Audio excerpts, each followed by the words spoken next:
Hey there, today we're going to discuss the NOT operator in C. So let's get started.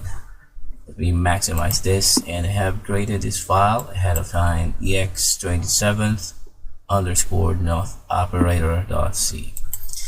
So the logical NOT operator, or the exclamation mark, returns the reverse of its value.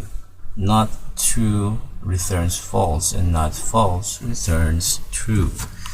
So let me give you an example. If not, then x is equal to x, or x is equal to capital X. So if this is true, then it will print this Roman numeral is not 10.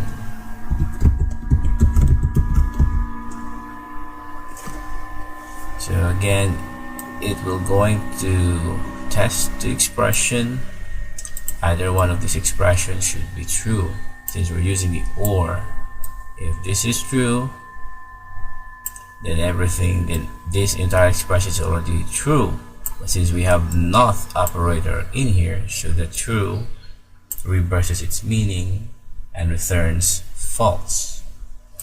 So in C, any non-value or any non-zero value is considered true, and a zero is false.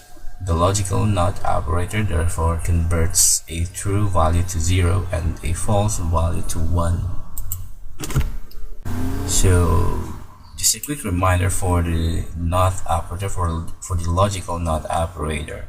So first it's represented by an exclamation mark, and the operand is implicitly converted to type bool, to true or false, and then it converts a non-zero operand, true, into 0, and a 0 operand, false, into 1. So basically it reverses the meaning of the operand. So in this expression, if it's true, since we're using the NOT operator in here, the true will reverses, or the true will become false or returns false. And the operand shall have arithmetic type or be a pointer as well. And lastly, the result is type int. So that's it. And before we wrap up, let's test your knowledge. I have here a little exercise for you on this tab. So what is the output of the following this code? So in this example, there's only two options, true or false. So what do you think is the result? Is it true or false? If you know the answer, please put it in the comment section below. Thank you.